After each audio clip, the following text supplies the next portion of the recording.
kadib maalmo baraha bulshada qabsatay sababihii ka dambeeyay in laga saaro liiska xiddigaha xulka qaranka Soomaaliya. Ciyaaryahan Ibrahim Ilyas ugu dambeyn laacibkan ayaa bartiisa Facebook ku shaaciyay caqabadaha hortaagnaa. Ibrahim Ilyas waa laacib qayb ka ah kooxda kubadda cagta Horseed, taasoo sanadkii la soo dhaafay ku guuleysatay horyaalka Soomaaliya Premier League, balse sida isaga uu sheegay maalmihii ugu dambeeyay khilaaf ayaa ka dhexeeyay isaga iyo maamulka sare ee naadiga caawiya maalin Horseed. Shakhsiyaadka taxliiliya kubadda cagta Soomaalida waxay arrintani ku tilmaameen in xulka laga saaro laacibkan ay sabab u ahayd kooxdiisa maadaama uu ka dhexeeyo khilaaf isaga iyo maamulka kooxdiisa Horseed. Sida uu qoraalku u dhigay, ciyaaryahan Ibrahim Ilyas xulka ayaa loogu wacay, balse maalmo kadib waa laga saaray liiska ciyaartoyda iyadoo xiriirka uu si qaldan ugu saaray liiska ciyaartoyda xulka qaranka ee ka qaybgalaya ciyaaraha CHAN, taas oo muujinaysa in shakhsiyaadka sida ku-meel gaarka u haya xilka ay ku takarafarayaan awoodda xukunka, balse aysan ogeyn inay niyad-jab weyn ku tahay hannaan socodka ciyaaraha dalka.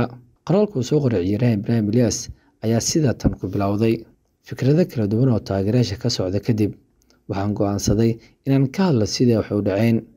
Runtii, sababta igu kaliftay inaan kooxdayda Horseed muddo ka maqnaado waxay ahayd isfaham oo dhacay maamulka kooxda iyo aniga.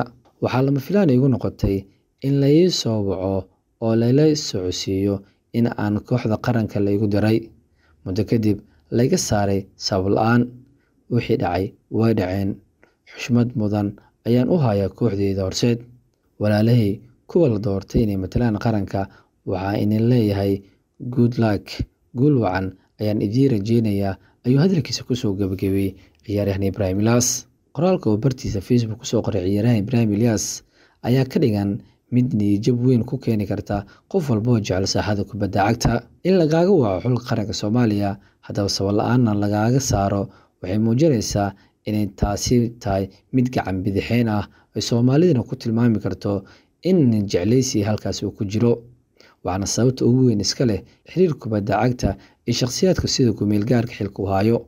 Si walba ha ahaatee, ciyaaryahan Ibrahim Ilyas ayaa kusoo ifbaxay ciyaaraha maamul goboleedka ee gobolka Banaadir, isagoona kula guuleystay gobolka Banaadir ciyaaraha, kadibna wuxuu ku biiray kooxda Horseed. Muddo 40 sano ayuu u suurtageliyay inay ku guuleystaan horyaalka Soomaaliya Premier League. Qoraalkii soo qoray ciyaaryahan Ibrahim Ilyas maxaa kaaga baxay fikirkaada qaybta hoose inoogu reeb. Waad ku mahadsantahay daawashada muuqaalkeena. Waxaan ahay Cabdifataax Cabdirashiid Abuukarnaani.